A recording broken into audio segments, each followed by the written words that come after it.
Croeso i'r Cwmni Bach, cyfres newydd o bodlediadau gan Undeb yr Annibynwyr Cymraeg, lle bydda i, Elinor Wyn Reynolds, yn cael cwmni gwesteion o bob cwr o Gymru, o bob cefndir, o bob oedran.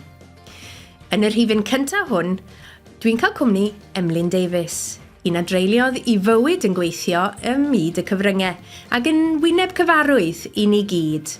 Y mae Emlyn, fel gallech chi ddisgwyl, yn gwmni difyr ac yn rhywun sydd â llawer i ddweud am nifer o bethau.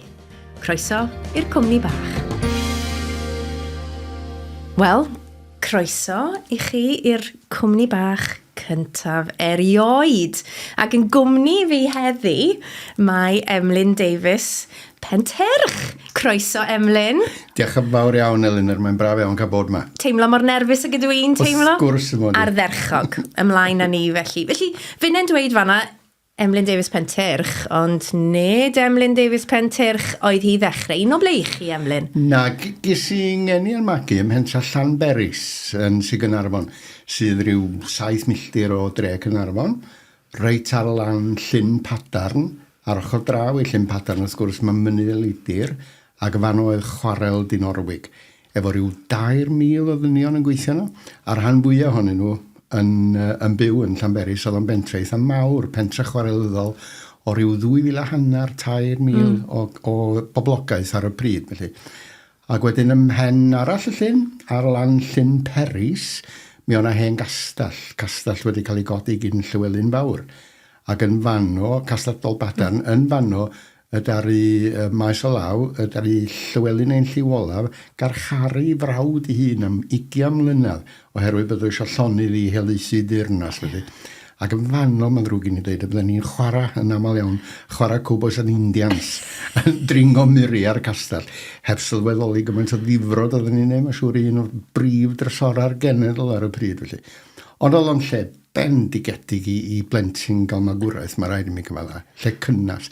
Mae ddigon hawdd pentyrru ystradebau am hyn, ond mi oedd o pentra hollol Gymraeg, a phawb yn nghof i, pawb yn gredig, pawb yn gefnogol tu hwnt.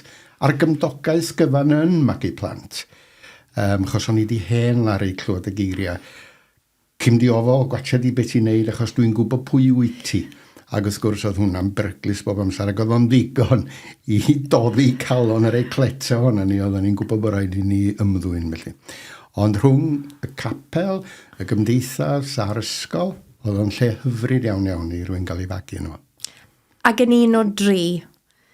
Ia, gen i chwaer, hi oedd yr hynna, Unwen, mi oedd hi bod yn athrawes draw yn yr hen Sir Ddinbych, a wedyn ymrawd, sydd 4 blynedd yn hyn a fi, Gomer, mi oedd o'n athro ysgol hefyd, mae oedd i ymleol ers 3 blynyddoedd bellach. A fi'na, ddechreuodd ar ei rawd fel athro hefyd, fel mae'n digwydd, ond newidis i gwrs yn gyrfa yn fuan iawn. Y cyw melyn ola felly, ac o'ch chi'n dweud wrthai pan o'n i'n sgwrsio cyn i ni wneud hwn, bu oedd eich tad farw pan o'ch chi'n reit ifanc? Oedd yn 15 oed o'n i pan golles i'n had, ac oedd yn dipyn o ergyd ar y pryd wrth gwrs, ac yn gorfodi rwy'n i holi hun ac i ofyn cwestiynau mawr am bwrpas bywyd a phopeth arall. Felly. Ond mae rwy'n yn eiddfedu, hyd yn oed yn 15 oed, oedd rwy'n yn eiddfedu yn eitha cyflym, a dweud y gwir, ac yn dysgu gwerthu bywyd, reality bywyd a yn y blaen. Felly, ond oedd y gymdogaeth i gyd hefyd, felly, yn gefnogol iawn. Ond arferiad yn Llanberis ar y pryd, yn yr ardaloedd chwareli, os oedd na brofedigaeth fel yna'n digwydd, mi fydda'r gymdogaeth i gyd yn dod i ddanfon, fel oedden nhw'n dweud. Felly. Hynny di, oedd y gymdogaeth i gyd yn dod i'r tŷ, ac oedd yn disgwyliedig bod na lian wedi osod rwle yn y tŷ, ac oedd bobl yn taflu arian ar y llian i dalu am yr angladd i bob pwrpas, ac i gynnal y weddw. Achos o'n i'n dod o deulu tlawd iawn, beth bynnag. Yeah. Oedd yn had wedi colli iechyd ys blynyddoedd. Dwi'n cofio mam yn gweithio erioed. Oedd wedi bod yn gweithio cyn, mag ei blant wrth reswm. Felly gyda ni fagwraeth eitha tlawd, mae rai mi gyfadda. Ond o'n i'n ymwybodol o hynny ar y pryd. Oedden ni ddim gwahanol i neb arall. Nes i rioed yn y mywyd deimlo bod ni'n mynd heb ddim byd, i hepgor, dim byd oherwydd y tlodi yma. Ond mae'n siŵr bod yn had am mam wedi, dwi yn sylweddoli hynny. Yeah. Ond oedd popeth o'n i angen, o'n i'n ei gael. Ac oedden nhw'n yn annog ni i fynd ymlaen efo'n haddysg ac be ddigwyddodd hynny felly ynde. Cyn bod ni'n symud ymlaen, dwi eisiau dangos y llun yma i bawb. Dyma chi lun o Emlyn Davies ifanc. Un a fydde yn ôl beth fydde mam yn dweud ym ymlaen i dorri sawl calon wedyn ni. I chi'n edrych yn fachgen annwyl iawn fanna, ond dwi'n sylwi ar un peth, sef bod na ddim lot o siap ar eich siwmper chi. Oedd hwnna'n broblem oesol, mae rhaid mi gyfadda yn y cyfnod hwnnw. Yeah. Y broblem oedd mod i'n cnoi pob un coler oedden ni'n cael gafal nhw, oedden ni'n cnoi nhw ar eidr amser. A dwi'n cofio mam mwy nag unwaith oedd hi'n mynd â fi lawr at y fferyllydd lleol, neu'r y drygist fel oedd yn cael ei alw'n Llanberis ar y pryd. A fyddai'n gofyn i Hughes drygis, allu di roed rhywbeth i'r hogyn marigoleri, stopio fo cnoi nhw. Ond felly byddwn ni o'n i'n hapusa a choler yn yngeg. Mae siŵr sa rhyw seicolegydd yr wla yn cael amser i bywyd yn dadansoddi hynny felly ynddo. Dwi'n falch i ddweud bod chi wedi goresgyn eich problem erbyn heddi, mae hynny'n amlwg. Ond o'ch chi'n dweud bod y gymuned wedi dod ynghyd a'ch cynnal chi a'ch teulu, fel fydden nhw gydag unrhyw un wrth gwrs, am eich bod chi'n perthyn mewn ffordd yn dyfan, gwreiddiau'n ddofn. Yr ail lun sydd gyda fi, achos dwi'n gwybod fe ethwch chi'r coleg y Mangor yn do, yr ail lun sydd gyda fi yw llun o Emlyn Davies chydig yn hun yn ei arddegau a char Hilman Minks. Hilman Minks. Nawr te, i chi'n dweud wrtha i eich bod chi'n dod o deulu heb ddim llawer o fodd. Mae ganddo chi gar, Emlyn. Beth yw'r stori fan hyn? Wel, mae yn stori ryfeddol, ydy gwir. Pan o'n i'n gwneud lefel A, doedd na ddim teledu yn y tŷ, oedd yn had cyn o farw a mam yn cytuno wedi penderfynu na fydden am teledu yn dod i'n tŷ ni nes bod y ciw melyn ola wedi gorffan i addysg felly. A dwi'n cofio rhyw brawn sil, o'n i'n wsi yn adolygu ar gyfer lefel A oeddwn ni, ac yn meddwl tybed beth sy'n ar y radio, felly eisiau chwilio am y Radio Times i weld beth oedd ymlaen ar y radio i'n helpu fi adolygu. A be weli sy'n am cystadleuaeth gyn cwmni Nestle, oedd ar y pryd yn dathlu canmlwyddiant, 1963 oedd hyn, ac oedden nhw wedi penderfynu rhoi 63 o geir Hilman Minks i ffwrdd yn anrhegion en Wobra. A dyma benderfynu byddwn ni'n neud cais am hwn o gen i'n byd arall i wneud, achos o'n i wedi diflasu ar yr adolygu. Dyma ofyn i mam, sgynna chi label o gwbl o gwmpas unrhyw fath o gynnyrch Nestle, achos oedd rhaid cael 2 label i gymryd rhan yn y gystadleuaeth. A mam wrth gwrs yn ffindio un i fi, ond dim ond un o ganddi. Dyma felly giro ar drws nesa, anti-robaich, fel oedd yn cael ei drws nesa, a gofyn iddi hi oedd gen i hi label. Wel, ti'n bod be ymlaen, da ni newydd cael peaches i ginio ar prawn syl oedd un, a i bwdyn felly. Ac dwi wedi taflu ten i'r dysbyn, cer i chwilio amdano fo, os wyt ti eisiau fo. Mi nes i, cwblhau y gystadleuaeth, anfon o ffwr, a mewn chydig wythnosa, o'n i'n rhedeg fel y byddwn ni i ddal y bus sy'n mynd i'r ysgol yn y bora. A dyma'r bosmon yn dod yn ei fan, ac yn stopio'r fan, Dafydd Post, ac yn gwyddio yn ei Emlyn, ti dyma, mae yna lythyr i ti. Oedd hwnna'n beth prin iawn i fi, mam a'n had, oedd yn cael tythyra fel arfer yn deniad i fi. A dyma agor y llythyr, a beth oedd yn dweud, Dear Mr Davies, you have won a car. A beth oedd eich oedran chi? O'n i'n 15. 15, ie? Nag, oeddwn i, 15 union oeddwn i, o'n i'n mynd i cyrraedd yn, mi ddoes i yn 2 ar 15 yn bian iawn wedyn. Wrth gwrs, allwn ni'n talu am insurance, wrth sicr allwn ni'n talu am betrol, na ddim byd. Oedd yn chwaer newydd dechrau gweithio, a fe gytunodd hi dalu am insurance, iddo fo. Ac wedyn mi ddari ambell i fodryb ac yn y blaen gyfrannu brynu dipyn o betrol i mi. Ond oedd yn handi fi, achos, fel dwi'n dweud, oedd yn chwaer newydd dechrau gweithio. Ac felly, unwaith o'n i wedi pasio'r prawf, mi fyddwn ni'n mynd â hi o Llanberis i Lanfert ar y Hiarn, at i gwaith bob ar y dy llun. A fydde hi'n rhoi petrol yn y car oedd yn digon i bara'r wythnos wedyn. O rwan ta, pwy oedd yn mynd i'n ddysgu fi yrru oedd y cwestiwn nesaf. Yn ffodus iawn o'na blismo newydd symud i'r pentra. Ac oedd gen i fo ferch ddeniadol iawn. Ac fe ddeithon ni'n gariadon. Ac fe ddari tad an, ddeithon ni briodi nes yma, ddari tad an. Gynnig dysgu fi sut i yrru'r car yma, ac fe nath. Ac wedyn mi weithiodd y cyfan allan yn eitha'r had yn y pen draw. Ond greiddies i Fangor, a dwi'n siŵr bod yn hyd myfyrwyr wedi cael sioc. Gweld yr unig fyfyriwr oedd yn cyrraedd y coleg efo car newydd sbon ar ei ddwrnod cyntaf. Ond buan iawn iddyn nhw sylweddoli, mae'n nid rhyw toffi nos twit oedd hwn efo gormod o arian yn colli o'i bocedi. Felly. Ac tra buo fi ym Mangor wedyn, am 4 blynedd buo fi ym Mangor, dwi'n credu bod yr hen gar gafodd ei bedyddio gyn fyfyrwyr eraill yn car llefrith tin. Dyna ddyn nhw'n iawn fo, hwn di'r car llefrith tin. Ac oedd y car yn rhoi gwasanaeth da iawn i'r Gymdeithas Gymraeg ym Mangor, oedd dipyn o bawb yn ei fynd syca fo. Yn enwedig i fynd i Gaernarfon, falle i'r argraffwyr, pan oedd cylchgronau'r coleg yn cael ei hargraffu'r math yma beth. Os yna brotest ar lefydd, ar car llefrith tin yn mynd â'i lond o bobl i'r brotest.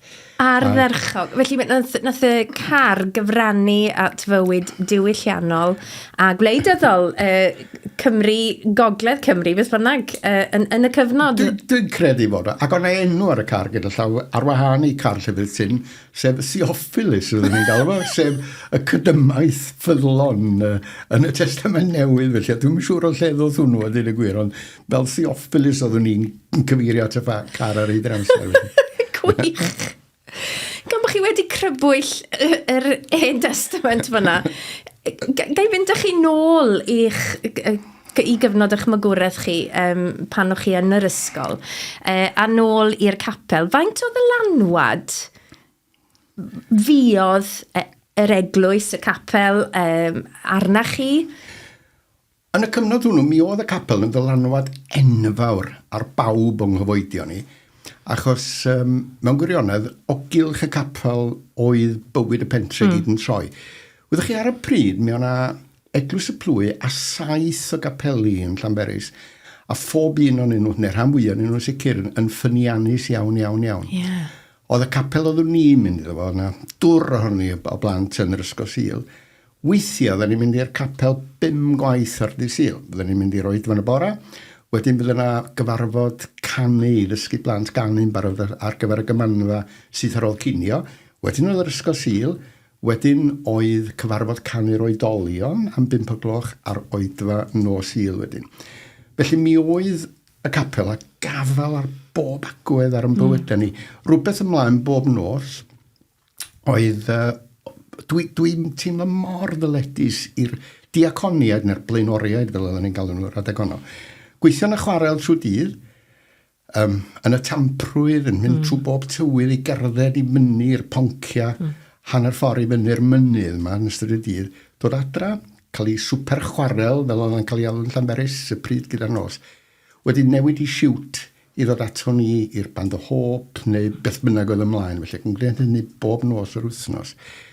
Nes ymlaen, pan o'n i wedi gadael y capel i bob pwrpas, byddwn ni'n mynd nôl ar adegau, bob nos Iau o Fangor i Llanberis.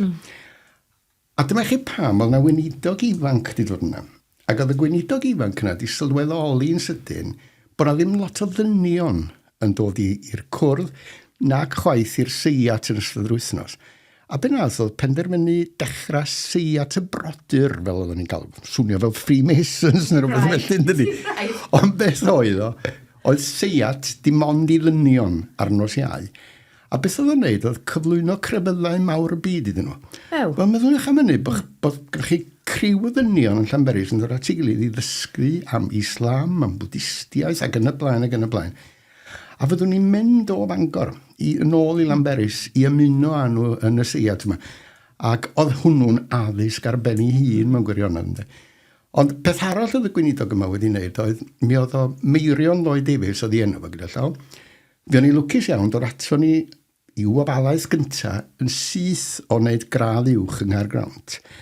Ac yn dod yn llawn syniadau ffres, meddwl agored, yn rhyddfrydol i ddiwinyddiaeth. Ddim yn rhydd i'r rhyddfrydol, dwi'n presurau ddeud, ond yn sicr yn barod i wrando'r ddadleuon. Ac fe sefydlodd o glwb ieuenctid yn y Pentrych bob nos Wener, lle oedd plant o bob cefndir yn dod. Rhai yn blant ysgol, rhai yn myfyrwyr, rhai yn chwarelwyr, rhai yn gweithio mewn swyddfeydd, rhai yn brentisiaid. Oedden ni gyd yn dod at ein gilydd, ac yn cyflawni rhyw weithgaredd yn y clwb ieuenctid, ond wedyn ar ddiwedd y nos, bydda fo'n cynnal yr hyn oedd o'n ei alw yn ar y carped. Sef, roedd o wedyn yn agor ei hun, os liciwch chi, i ni herio fo ar unrhyw bwynt. Dim ots beth oedd o. Ac oedden ni'n cael trafodaethau cignoeth, gonest iawn, problema ieuenctid y cyfnod, ac oedd o'n barod i'w trafod nhw. Mae'n drwg i. Ac oedd o'n barod i'w trafod nhw, ac yn fwy na hynny, roedd o'n help i agor drysau ni, agor yn meddyliau ni, i sylweddoli na does na mateb parod i bopeth, sydd yn oed ym myd crefydd, felly. Bod na fwy nag un ffordd o edrych ar y gwirionedd, a bod na bobl efo barnau gwahanol a bod wedi parchu nhw. Ac oedd hi'n addysg bwysig iawn, a dwi'n bythol ddiolchgar i Emlyn Davies am hynny, mae rhaid i mi gyfadda fel hynny. Felly, chi'n teimlo bod hwnna wedi'ch gosod chi ar y trywydd iawn ar gyfer pob dim i chi wedi wneud yn eich bywyd? Do, mi nath ydy dy gwir. Do. Oedd yn had hefyd, mae rhaid i mi ddweud, oedd yn had. Mi ddysgis i gyn yn had rhyw, beth wedai, rhyw, na ddylwn ni ddim derbyn a pharchu awdurdod yn ddi-gwestiwn. Os nag oedd yr awdurdod yn heiddi cael ei gydnabod, yna ddylen ni ddim ei gydnabod nhw. Ac oherwydd hynny, oedd gyna i ddim llawer o ddim byd i ddeud wrth y frenhiniaeth, a gyna i ddim llawer o ddim byd i ddeud wrth lywodraethau, os nag oedden nhw'n cyflawni rhywbeth da. Felly. Annibyniaeth barn, felly? Annibyniaeth barn llwyr, felly. Yeah. Ond cyfrifol, rhywun pryd, felly. Ac dwi'n falch yn had am hynny, ac mae wedi nghreu unrhyw fath o radical di bod trwy gydol y noes, dim ond yn grefyddol ac yn wleidyddol. Ie. Gydewch ni sôn chydig bach ynglyn â dau arall fiodd yn ddylanwad arnoch chi, sef eich dau daid.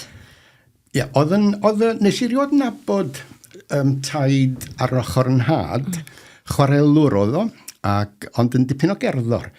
Ac mi fydda fo yn cyfeilio i wahanol gorau yn y pentre i'r cerddorfa'r pentre oedd yn bod amser hynny. Ac fydda fo hefyd yn dysgu pobl chwarae'r piano gyda'r nos. Ac yn sicr yr argraff ges i oedd i fod o'n credu'n gry mewn diwydrwydd ac mewn ymrwymiad ac mewn rhoi y gorau. Os ydych chi'n gwneud rhywbeth, mae rhaid i wneud o go iawn. Dyna'r pictiwr ddoth i lawr i fi. A mae hwnna di glynu a dweud y gwir yn llonest. Taid yr ochr arall, taid fy mam, hogyn ffarm o'r Rhosfawr yn Llun oedd o, ac yn gymeriad hoffus anwyl difyr tu hwnt. Ath o'r môr yn hogyn ifanc, ond nid fel llongwr, ond fel gwas ffarm. Beth oedd yn digwydd oedd, mi fydda na wartheg ac anifeiliaid yn cael ei hallforio o Bwllheli neu ble bynnag. Ac yn y cyfnod hwnnw, oedd rhaid felly, nid cael llongwr i watchad ar ôl yr anifeiliaid. Mae'n cael gwas ffarm yn naturiol. Mae'n gwneud synwyr perffaith. A wedyn bydda taid yn mynd ac dyna'r math o swydd oedd gynno ar y pryd. Ac rownd y byd i gyd oedd wedi bod rownd yr horn rhyw ddwsin o weithiau. Ac oedd fydda gynno fo straeon ar y pryd, wrth gwrs, o'na lwythio hogia ifanc o'r un math o gefndir a fo yn mynd i'r môr. A weithiau fydden nhw'n cael eu hunan yn rhywle fel Valparaiso, dydwch, 6 neu 7 o longa o Bwllheli, Nefyn a'r ardal yna, wedi i gyd yn landio efo'i gilydd yn Valparaiso ar bore dydd Sul, dydwch. Ac i gyd yn cael gwasanaeth yn yr harbwr yma yn Gymraeg. Cos fydda'r capteiniaid y pawb yn Gymraeg. Ac yn ôl taid, o hwnna'n beth gyffredin iawn. Cos mi oedd y capteiniaid yma yn tueddu fod yn eitha llym efo'r... A mi o rhaid nhw fod, mae'n siŵr yn dweud. O beth yw'r dywediad? Run a tight ship? Wel, yn union, dim hwnna'n dywediad sicr cywir iawn i ddisgrifio'r cyfnod. Ac felly mi fydden nhw, bob Sul, oedd disgwyl i bob un ohonyn nhw, ymuno yn y gwasanaeth yma trwy gyfrwng y Gymraeg. Mi ddaren nhaid yn nes ymlaen, mi gollodd o'i olwg oedd o'n ddall. Oedd o di setlo lawr y byn hyn, gweithio'r y tir, di dod i Llanberis i fynd yn y chwarelwr. Taid a nain yn byw yn Llaenwen yn Llanberis. Ac felly, chwarelwr oedd o, ond mi gollodd i olwg, a dwi'n erbyn hyn o edrych yn ôl, mae'n hollol amlwg i fi, mae glaucoma oedd y broblem. Ond dim ond fel dyn dall dwi'n ei gofio fo. Ac oedd o'n dipyn o gymeriad. Ddari erioed yn galw fi'n Emlyn, erioed. Oedd o'n galw fi am ryw reswm yn Seimon Llwyd o'r Foti. Dyna pwy oedd o'n i iddo fo. Seimon Llwyd o'r Foti. A phwy yw Seimon Llwyd? Sgen i'n syniad. Swn i wrth y modd yn gwybod pwy di Seimon Llwyd o'r Foti. Gomer ydi enw fy mrawd. Ddari erioed alw Gomer yn Gomer. Bydde fo wastad yn galw Gomer yn gytun Mawrth, a fo Gomer wedi cael ei eni y mis Mawrth. Pan byddwn ni'n mynd yna, ac oeddwn ni wrth y modd, oedd hanner esgus o'n eisiau fynd i T-29. A byddwn ni'n, wrth gwrs, oedden nhw ddim yn cloi'r drws yn y dyddiau hynny, o'n i'n cerdded i mewn trwy'r drws, a fydda'r taid yn gwyddi'n sydd, pwy sy'n yna? Fi, meddwl fi, lle fel ateb twp, chdi sy'n yna Seimon Llwyd, ti trwad i fan hyn. A byddwn ni'n mynd, a byddwn ni'n eistedd o taid, a byddwn ni'n cael straeon. A dwi'n weithio, byddwn ni'n dweud, newch chi sôn wrtho i am rowndio'r horn, ac o'n i'n cael stori am hynny. Newch chi sôn am De America, o'n i'n cael stori am hynny. A weithio, os byddwn ni'n dweud, newch chi sôn am bobl ddall, wrtho fi. Ond wrth y modd, achos o gynno fo ryw ddiddordeb mawr mewn pobl ddall. Ie. A, wel, mae chi ddwy stori, ond dwi'n cofio fo unwaith yn deud wrthai, dwi wedi clywed, meddwl fo, bod Elfed yn dod i byrgethu capel annibynnwyr Nant Padarn. Diwedd y mis. Mae gofala bod y dad neu dy fam yn mynd â chdi yna. Achos mi gei di weld mi fydd Elfed, meddwl fo, yn darllen i Feibil efo i ddwylo. Yn darllen brel, wrth gwrs, yn der, oedd taid ddim yn defnyddio'r term brel, felly. A ti'n gweld, meddwl taid, dyna'r gwahaniaeth rhwngth o fo a ni, ti'n gweld. Be mae o'n neud ydy teimlo i Feibil. Be da ni'n neud ydy darllen yn Beibil. Wel, mae rhaid i nina deimlo yn Beibil, fydda ma'n dweud. A mae hwnna diglynu fi. Taid, ie. Tro arall, dwi'n cofio fo'n deud stori am Pulston Jones, oedd yn heddychwr mawr yn ystod y rhyfel byd cyntaf. Ac oedd yn weinidog ar y pryd yn ei Norwig. O ganlyniad, oedd o'n mynd am dron aml iawn lawr i'r chwarel. Ac oedd taid yn gweithio ar y pryd mewn cwt weindio Indian ar ein clein i weithio'r ein clein o un bonc i'r llall. A fydda i ddod lawr i'r cwt lle oedden nhw'n gweithio, ond na ganllaw tu mewn o'n i'r adeilad, ond na ganllaw wrth ochr y stepiau, canllaw pres, bras, felly. A gwaith cyntaf prentis Boforydydd Llyn, Dafydd y prentis, oedd mynd yna i rwbio hwn efo emery paper, efo sandpaper, felly. Ac un diwrnod, dyma Pulster yn dod ac yn stopio hana ffordd i lawr y grisiau, i law ar y canllaw, ac yn gwyddi ar y anhaid, John Jones, di Dafydd y prentis ddim i fewn heddiw, felly, mac di meddwl, sut ydych chi'n gwybod? Meddwl, dwi'n gafal yn y canllaw yn hyn, a mae Dafydd y prentis bob amser yn rhwbio'r canllaw mewn cylchoedd, meddwl. Ond mae pwy bynnag sydd wedi bod wrthos yma, wedi bod yn ei rwbio fo fyny ag i lawr, nôl ag ymlaen. A taid wrth gwrs yn troi hwnna'n wers i fi, ac ella bod fi wedi gwneud rhyw ddrwg chydig lili anghynt neu rhywbeth. Ond taid yn dweud, ti'n gweld, meddwl taid, beth bynnag ti'n ei wneud mewn bywyd, meddwl, mae rhywun yn mynd i weld ôl di, maen nhw'n gwybod beth ti wedi bod yn wneud, felly cofio di fod yn hogyn da, meddwl taid yn dweud. Dyma wersi ardderchog i gychwyn bywyd gyda nhw. Defyd, ie. Ond o'n wrth y modd yn nghwmni naid, mae rhaid ni gweld felly. Mae'n amlwg. Wel, i ffwrdd i'r coleg â chi, ac yn gwneud yn ogystal a'ch astudiaethau, dwi'n prysuro i ddweud, neu dwi'n gobeithio, beth bynnag, mi oeddech chi wedi ymroi i fywyd gwleidyddol, myfyrwyr, yn ogystal a chymdeithasol a diwylliannol hefyd. Dwedwch chydig fwy ynglyn â hynny? Ie, falle ar adegau bod fi roed mwy o sylw i bella allanol nag i waith coleg a dweud y gwir. Wedi deud nhw, oedd hi'n adran wych, mae rai mi wirioneddol wych felly. Yr athro Ceirwyn Williams oedd yr athro ar yr adran, a wedyn oedd gynnon ni bobl fel, wel, y nes ymlaen, mi ddoth Melville Richards, a wedyn Bedwyr Lewis Jones. A mi o'n ddarlithwyr arbennig o ddisgler yna, ac o'n i yn mwynhau'r gwrs, mae rai mi gyfadda, ond o'na lot fawr o olwadau eraill ar y bryd. Yn yn ail blwyddyn, nes i olynu Derek Llwyd Morgan i olygu papur y coleg, y dyfodol.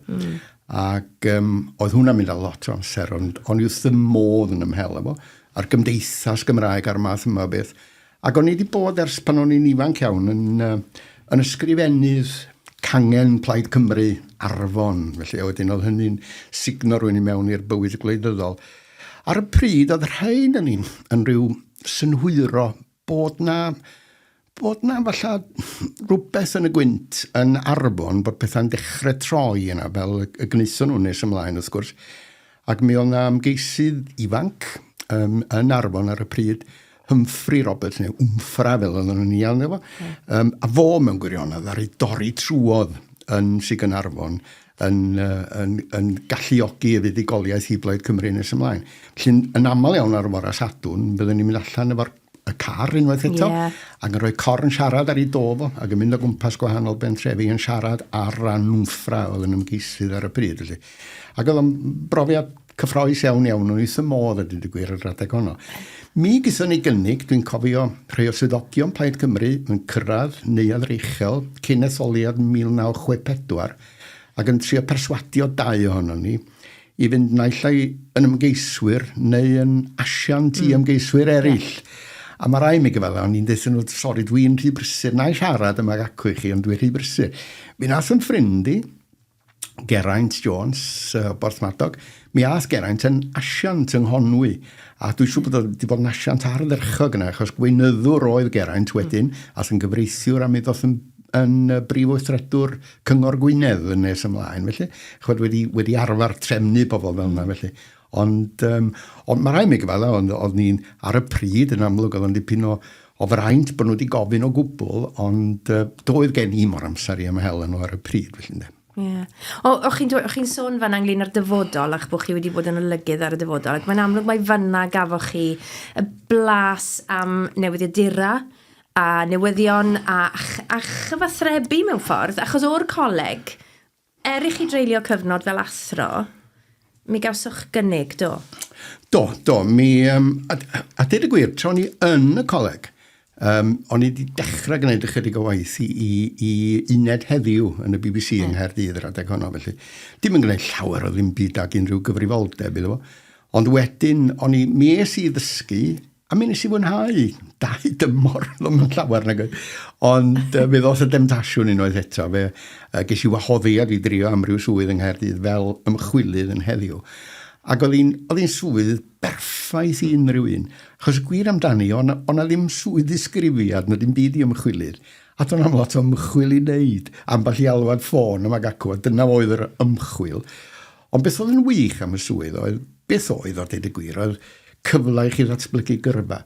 Oedd y 2 wedi bod yn y swydd o'mlaen i, wedi mynd i gyfeiriadau hollol wahanol. Oedd David Hugh Williams oedd yn syth o'mlaen i, mi ddoth o'n yn awdur ac yn sgrifennwr. O'i flaen William Aron wedi bod yn gwneud y swydd ac ath Will ymlaen i gyfarwyddo a chynhyrchu. O'n i'm yn gwybod be o'n i eisiau gwneud.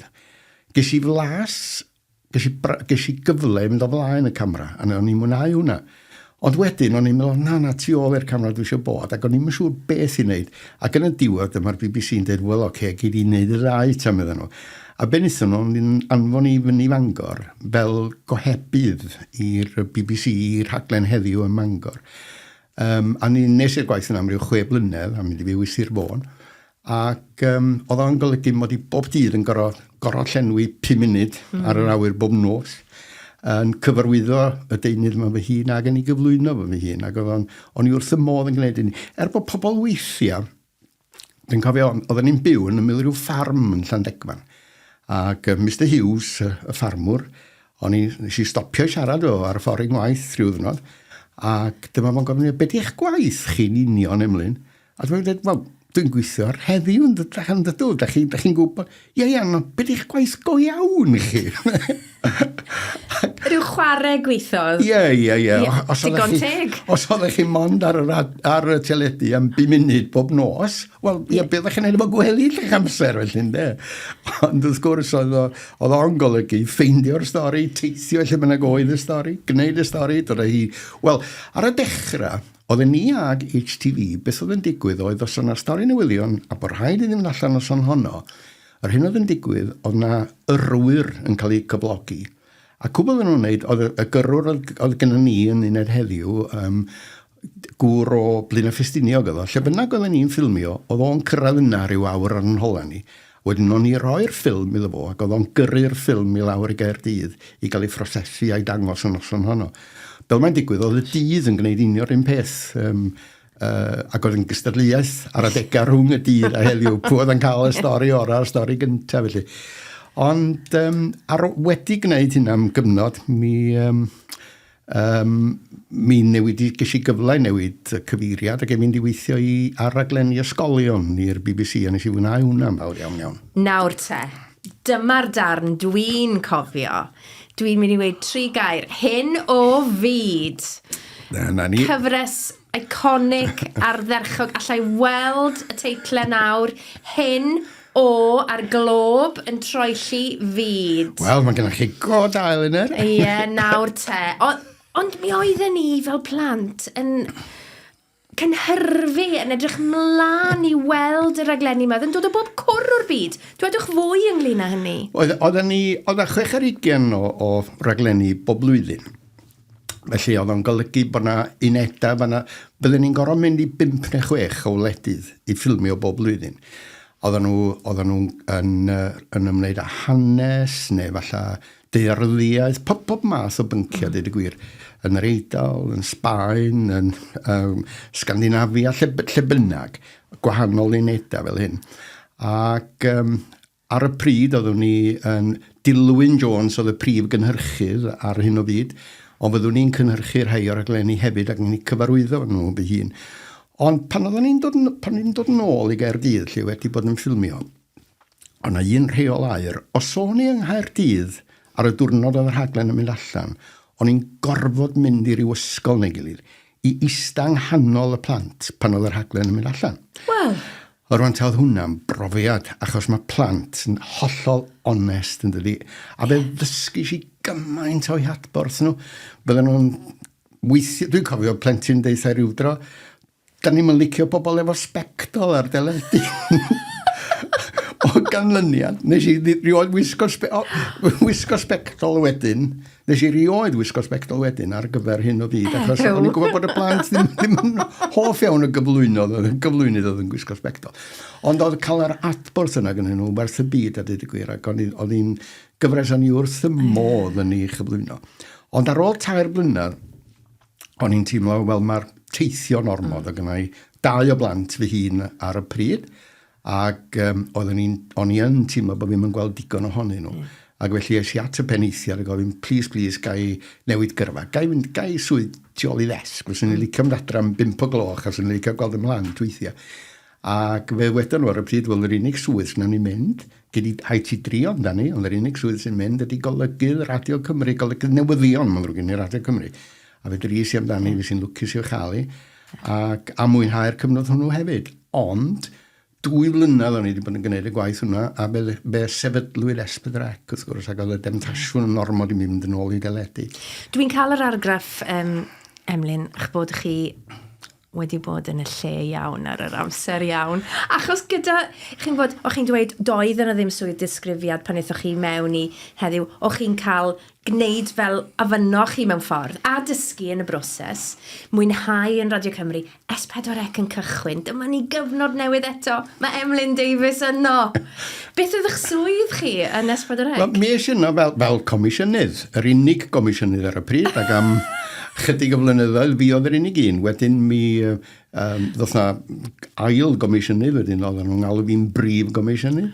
Ac wedyn mi wnaethon nhw newid yn heitlu a sy'n gyfrifol am holl raglenni y sianel wedyn fel golygydd rhaglenni S4C. Dyd y gwir, oedd rwy'n ymfrentiedig iawn. Achos dalen wag, ac oeddech chi'n gallu gwneud unrhyw beth wrth reswm, felly de. Ond oedden ni, di bod am 2 blynedd yn paratoi rwan cyn i'r rhaglenni fynd allan, ac oedden ni'n siŵr a oedd beth oedden ni wedi paratoi, oedden mynd i fod yn dderbyniol gen y gynulleidfa neu beth, felly. Ac oedd cael ymateb ar ôl y noson gyntaf, Ac oedd o'n anhygoel ydy y gwir, bod ni'n meddwl, da ni wedi gwneud rhywbeth yn iawn o leia felly. Dwi'n gallu cofio, mi oeddwn ni'n 12 yn 1982, a dwi'n gallu cofio eistedd yn ystafell Borffor, fel o'n i'n galw hi yn tu ni, y lolfa, a phob un ohono ni, 5 ohono ni eistedd i gael y profiad cychwynnol gwirthiol yma mewn ffordd, hollol gymunedol, hollol deuluol, oedd y 5 ohono ni yna. Mae hwnna'n rhywbeth wnaethon ni rannu. Oedd e'n anhygoel o bwysig, Emlyn. Felly, gai ddiolch yn fawr i chi am hynny. Wel, yn sicr, oedd ni oedd ar y staff ar y pryd hefyd, oedd ni'n teimlo'r un cyffro pan oedd yr rhaglenni allan. Ac ar ôl y noson gyntaf, mae rhaid mi gyfadda, oedd yna rhyw gysgod wedi mynd, ac oedd ni'n teimlo, wel, yndan, da ni ar y trywydd iawn i rei bobl. Ac oedd yn fwynhad pur bod rhywun yn... Oedd yna gen lliad ohono ni, oedd ni yn gallu cyflawni pethau. Oedd ddim rhaid disgwyl am unrhyw bwyllgor yn unman, felly. Oeddwn ni'n atebol i Eirin Ogwen Williams, felly. Oedd Eirin foedd yr pennaeth raglenni ddechrau symudodd o'i fyny fod yn dirprwydd brif weithredwr wedi ni Owen Edwards. Ac o'n i wastad yn teimlo bod Eirin yn gymaint o gefn i rywun. Ac os rhywbeth, dim os rhywbeth, yn sicr, Eirin oedd yr un efo'r dychymyg. Bydde'r sianel ddim wedi digwydd heblaw am Eirin. Oedd y bartneriaeth rhwngth y fo ac Owen Edwards yn ardderchog. Oedd Owen yn ofalus ac yn troedio nid i blesio, ond i wneud yn siŵr bod ni'n cadw o fewn y terfynau, felly. Ac oedd Eirin ar y llaw arall eisiau mynd i bob cyfeiriad a bod yn anturus, a bod yn wahanol, a torri tir newydd. Ac wedyn o'n i'n rhyw ddilyn o hirbell, felly, ond yn teimlo, waw, mae hyn yn braf.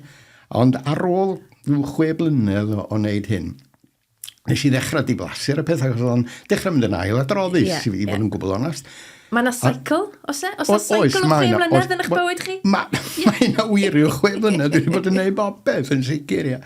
Ond o'n i'n teimlo ar ddiwedd 6 blynedd, sa'n neis pe ba rhywun arall yn cael y profiad yma dwi wedi cael. Mae wedi bod yn brofiad hyfryd.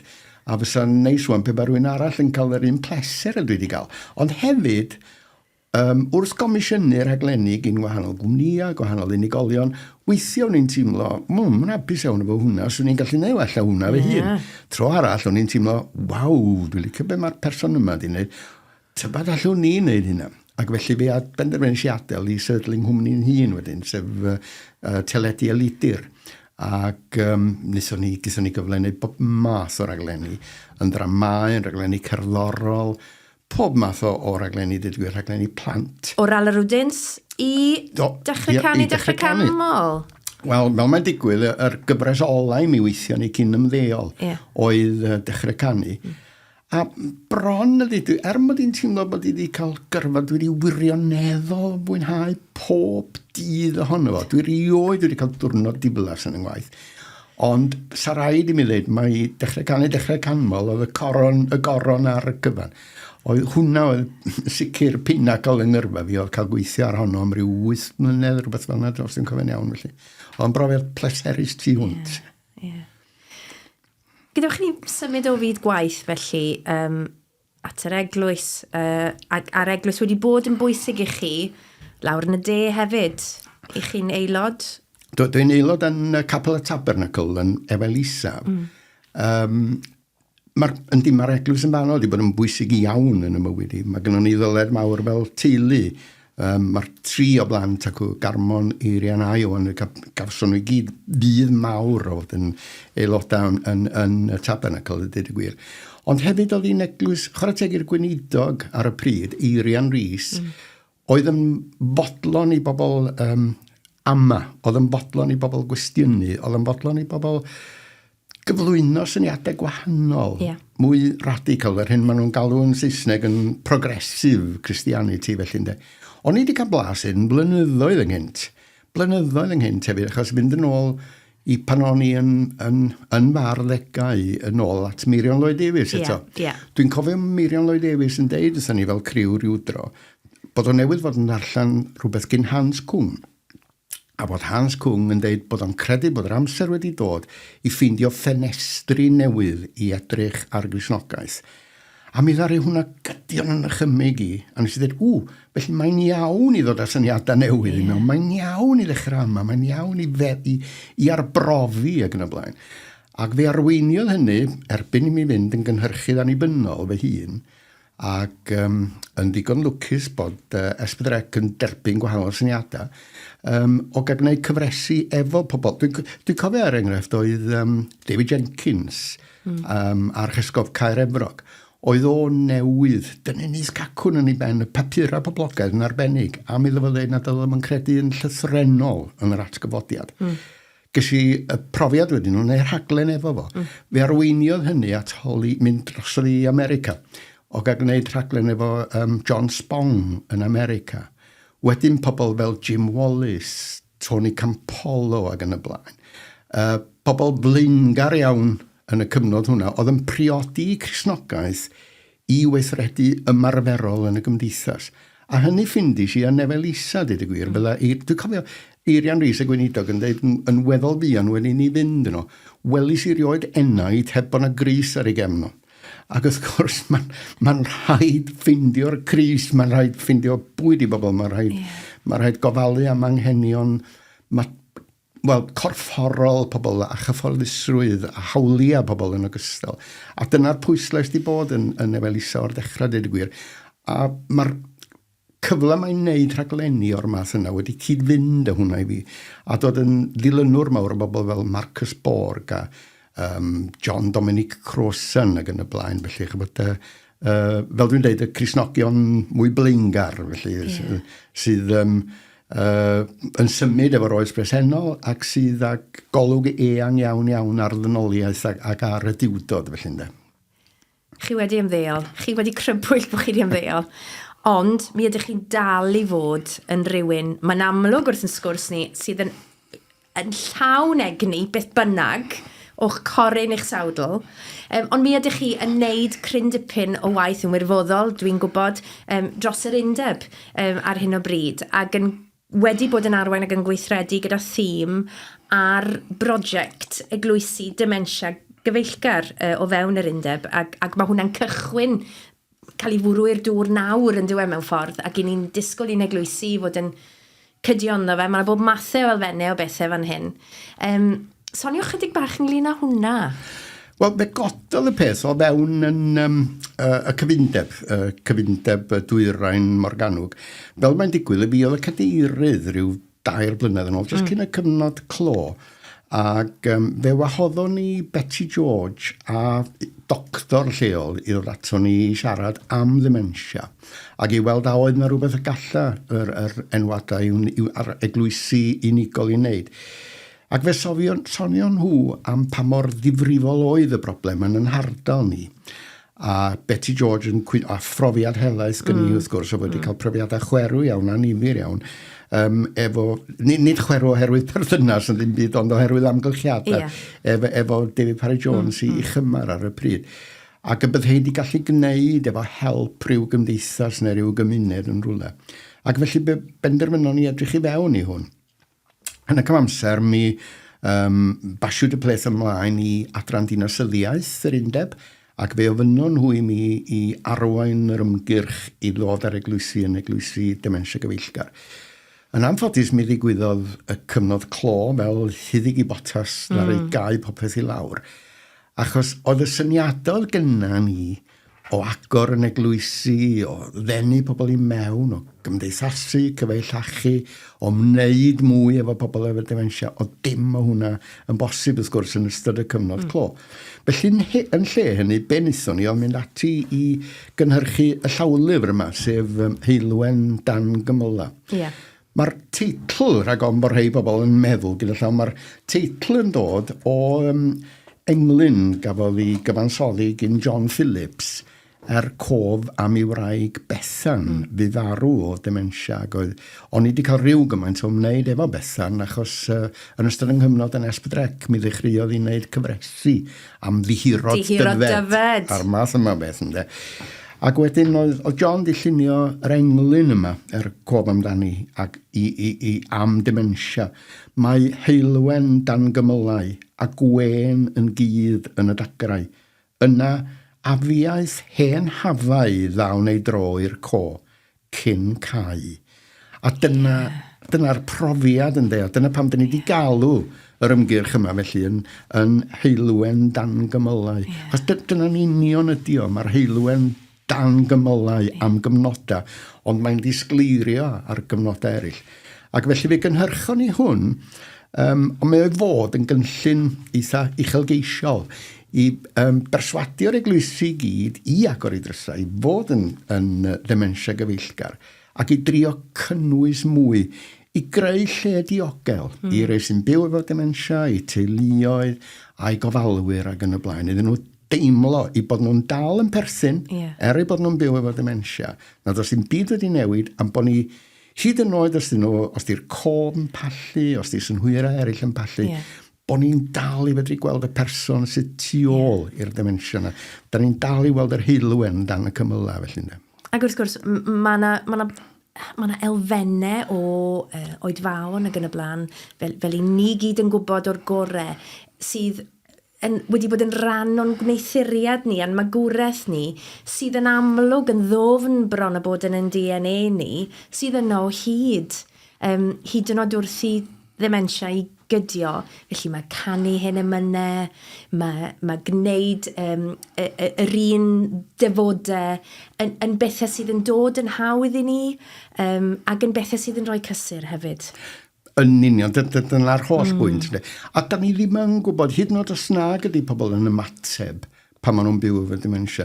Da ni'n gwybod beth sy'n digwydd yn y galon, da ni'n gwybod beth sy'n digwydd yn yr enaid. Da ni ddim yn gwybod, da ni'n gobeithio, da ni'n byw mewn gobaith i bod nhw'n teimlo'r peth os nag ydyn nhw'n medru ymateb. A dwi'n siŵr na fel na ma hi mewn gwirionedd.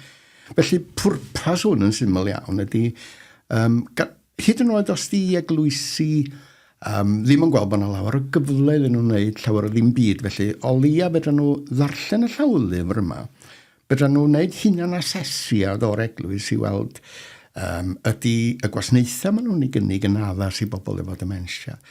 Ydy'r adeilad yn addas, gos falla weithiau bod eisiau gwneud rhyw fan newidiadau i adeilad. Ydy'r gofal bugeiliol yna yn y ffordd dyla bo fod.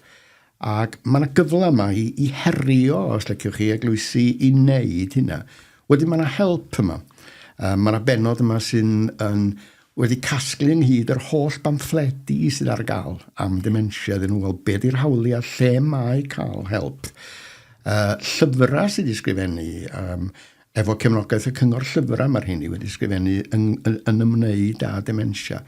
A hefyd, da ni wedi cynnwys esiamplau o oedfaon a bydda'n bosib i cynnal efo teuluoedd sy'n byw efo demensia. Felly i rai eglwysi, mae hwn yn ddigon i gario ymlaen efo'r cynllun. Falle bydd yna eglwysi eraill sydd dipyn bach yn fwy anturus ac eisiau cael cyfoethogi'r profiad os leciwch chi. Ac mae yna lwythi o adnoddau ychwanegol. Mae'r undeb a mae'n diolch ni'n fawr i Rhodri Darcy am yr hyn mae wedi osod ar y wefan. Mae'r llawlyfr ei hun ar y wefan, mae yna hefyd fideos ar y wefan, ac mae yna bob math o adnoddau ychwanegol gan gynnwys oedfaon ychwanegol ar y wefan sydd ddim yn y llyfr. Felly fe all pobl fynd yn ôl ac ymlaen rhwng y llyfr neu rhwng y llawlyfr ar y wefan ac y gallan nhw trwy hynny wneud gwahaniaeth gobeithio.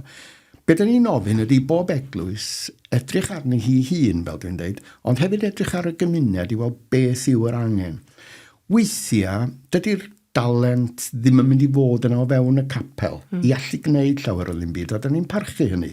Ond falle gallan nhw roi dipyn o help i gymdeithasau eraill. Enghraifft ym Pentrych, mae yna gaffi sy'n cael ei gynnal bob mis, caffi'r cof maen nhw'n ei alw yn y clwb rygbi.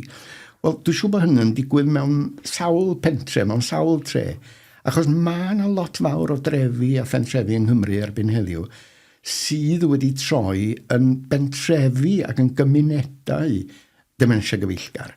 Ac y gallai'r eglwysi fwydo mewn i hynny, neu gall eglwys dweud, na, mae gynnon ni'r talent, mae gynnon ni'r adnoddau, mae gynnon ni'r gymdeithas, allwn ni wneud hwn yn hunan. A dwi'n gobeithio bydd hynny'n digwydd mewn rhai llefydd felly. Mae'n gyfnod cynhyrfus ac yn llawn posibiliadau. Emlyn Davies, diolch yn fawr i chi am ymuno gyda fi a bod yn gwmni mor dda i fi yn y cwmni bach. Mae wedi bod yn bleser. Diolch yn fawr iawn, Elinor.